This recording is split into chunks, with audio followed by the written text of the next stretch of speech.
Massachusetts Renaissance Fair's Haunted Pirate Month and our historical pirate talks. I am Captain Bartholomew Roberts, otherwise known as Black Bart. I am the pirate who is best known for writing the pirate code. Though there were many pirate ships who had their own rules, I was the man that many pirates decided to emulate when it came to a written code. I am also known for my impeccable style, as you can see. I wasn't always a pirate, but I was basically always a sailor. I was born in Wales and took to the sea when I was only 13 years old. The work was difficult, but I learned to read, write, and navigate the waters. Eventually, I became the second mate of a ship called the Princess. When my ship was captured by pirates, I was taken prisoner and became a valued member of the crew due to my navigational skills. Soon after my capture, the pirate ship got into a skirmish and their captain was slain. It was then that something unheard of happened.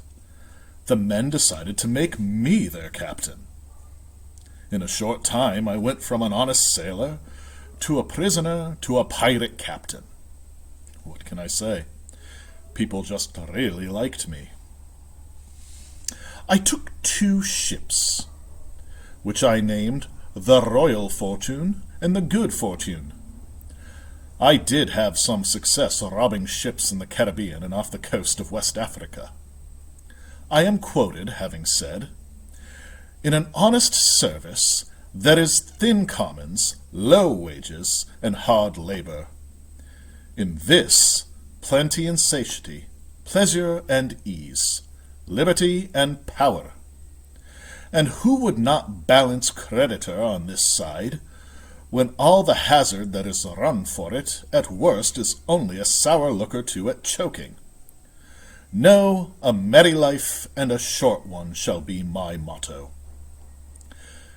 The most important part of my pirate code was that I gave every man on the ship a vote, and all men were considered equal.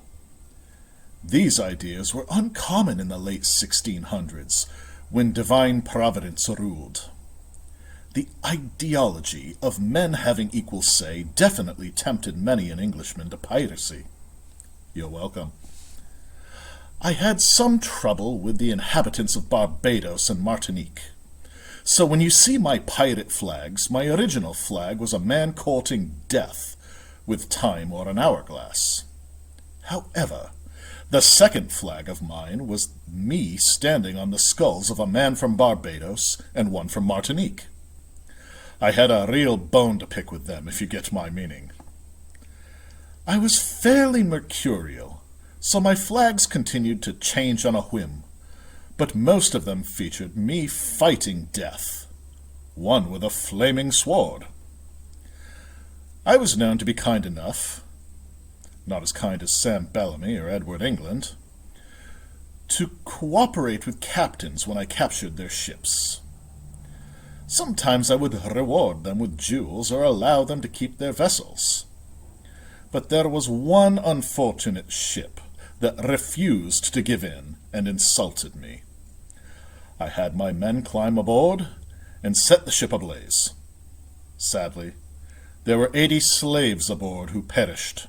If I had known, I may have taken a different course of action.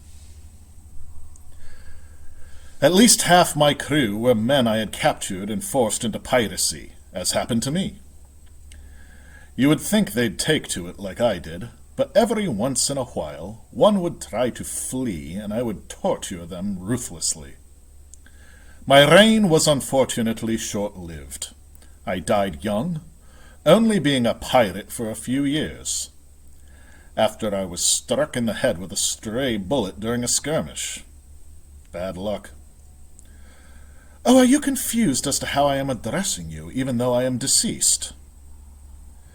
If you were unable to attend the Haunted Hills Pirate and Mermaid Festival last year, you may not be aware that Captain Hook used the magic of Never Neverland to bring some of the most renowned pirates back from the dead.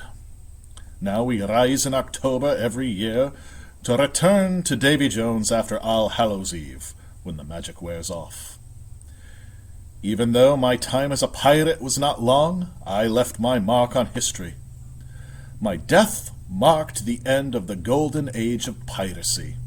Thank you for listening to my tale. Become a patron and see exclusive content.